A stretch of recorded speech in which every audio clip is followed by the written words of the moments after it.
ملت تاجیک از جمله ملت‌هایی است که در جهان با دو چیز معروف است. یکی با دولت‌های بزرگ خود، دیگر با تمدن بزرگ خود.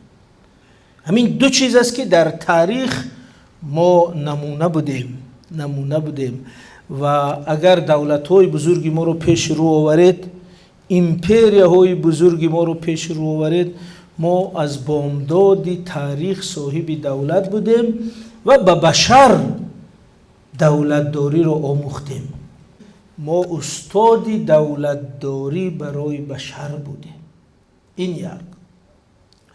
دوم، از نظر فرهنگ و تمدن، تاجیکان ملتی هستند که به جهان یک سلسله بزرگی فرزندانی برومند اهل علم و فرهنگ و معرفت و دین و هنر را دادن که اونا بزرگترین نمایندگان تمدن بشری حساب میشن.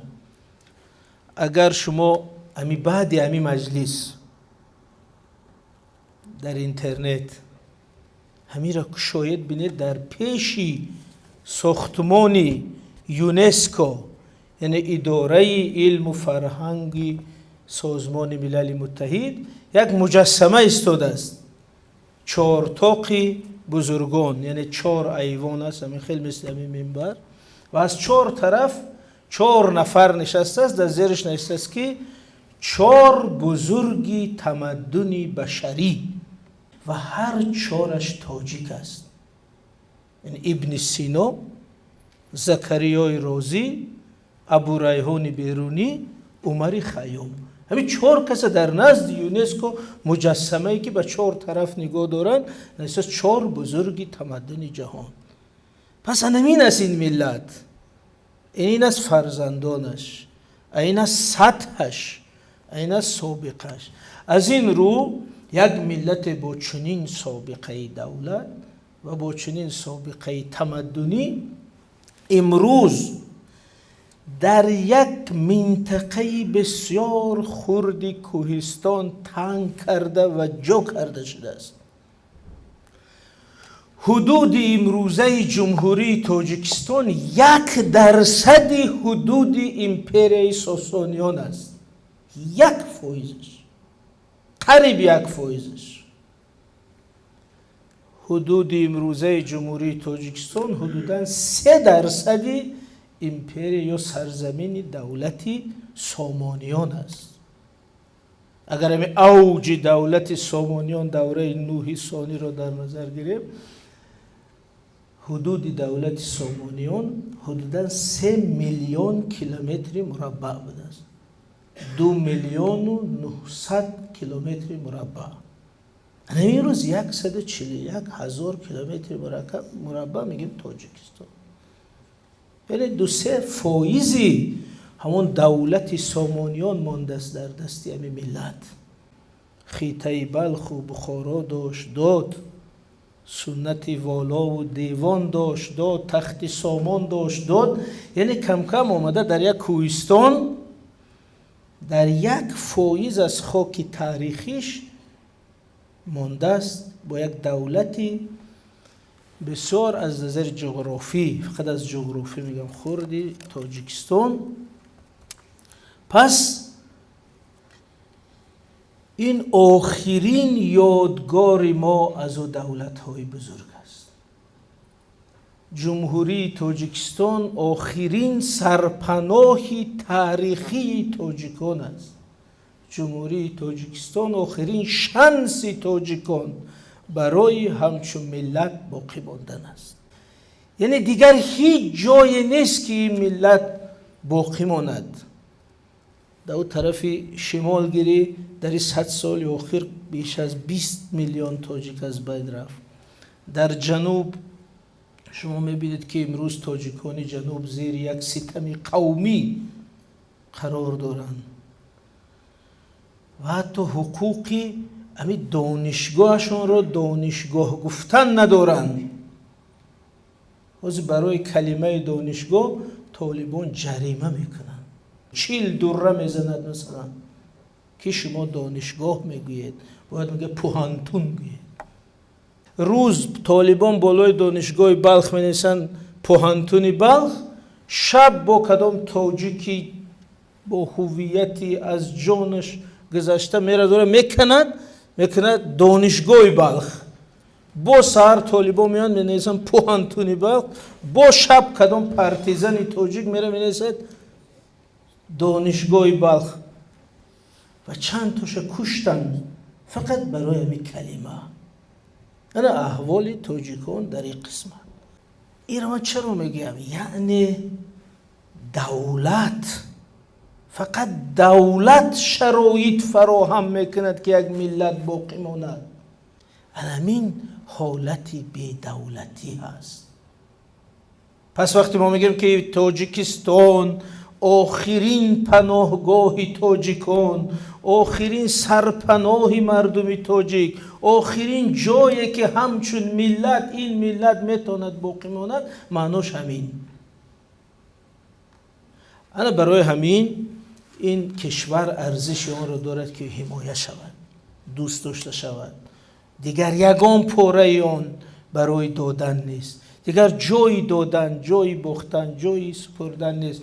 از همین رو من تزیس اساسی اولم این بود که حفظ دولتداری ملی امروز ما با حفظ و بقای خود ملت پیوست است. از این رو مسئله بود و نبود تاجیکان با مسئله حفظ دولت جمهوری تاجیکستان پیوست است. از این رو حفظ تاجیکستان برای ما امروز مسئله حیاتی است، دیگه مسئله سیاسی نیست، مسئله حیاتی. سال 1924 این منطقه بزرگ آسیای مرکزی را وقتی تقسیم کردند، دشمنان و بدخواهان دولتداری تاجیکان اول اجازت ندادند که تاجیکان صاحب دولت شود. در فرمان یکومی که با امضای لنین امضا شده است، نام تاجیکان و تاجیکستان نیست. نوشته است که آسیای مرکزی را بین ترکمن ها، ازبک ها و قزاق ها و قرقیز ها را تغییر کنید، تقسیم کنید. این تاجیکان نیست. این فرمان در ارخیو هست. ما همین نزدیکی برای سرحد بسیار حجت‌های ارخیو نگاه کردم. همین فرمان هست، فرمان لنین که نوشته است که آسیای مرکزی رو بین ازبک ها، ترکمن ها و قرقیز ها به 3 دولت تقسیم کن. نیست تاجیکان. دوم، بعدی که جنجال‌های زیاد نماینده‌های تاجیکان کردن، در میانه سال 24 قرار شد که در ترکیب ازبکستان ولایت تاجیکستان تأسیس شود. یعنی نقشه اول ده نوشته بود ولایت تاجیکستان و ولایت تاجیکستان همگی 3 منطقه رو در بر میگرفت: مسچو، دوشنبه و غرم. تمام همین ولایت تاجیکستان بود. باز بعد که قهرمانای ما مثل نصرت الله مخزوم خصوصا در این مبارزه تلاش کردند، اخیر راضی شدند که استراوشن و اوروتپا و پنجکین و کلوب و قرغان تپه را همراه کردند. این شد جمهوری اتونومی تاجیکستان. خب برای من اگر شما همین فرمان تأسیس تاجیکستان ببینید، در اونجا نوشته است پونکت 1 جمهوری شوروی اتونومی سوسیالیستی تاجیکستان تأسیس شود. بند 2 اوروتپا و پنجکین به آن همراه شود. چه میخواه نوشته است؟ چون که در اول اینا نداده بودن، اینا نبود اول. بعد در اون فرمان امروز آخر گفتن پونکت 2 نباشه. در اون فرمان چرا باید نویسد؟ در اونجا نوشته که اوروتپا و پنجکین به آن همراه شود. خب بعداً با تلاش‌های قهرمان ملی شیرین شاه و تیمور، پامیر و پامیر نام داشت بدخشان، پامیر هم به تاجیکستان یکجا شده و جمهوری مختار اتونومی تاجیکستان به وجود آمد. ببینید اینا پاره پاره قدم به قدم کنده گرفتن و بعداً سال 1929 بعدی بخصوص تلاشای نصرت الله مخزوم، شیرین شاه و تیمور، استاد عینی و عبدالقادر محیدینوف، استاد لاهوتی و غیره. حکومت شوروی راضی شد که تاجیکستان را از ترکیب ازبکستان برآورد. در آخر گفتن که یک ناحیه ولایت سمرقند یعنی خوجند داده شود تمام.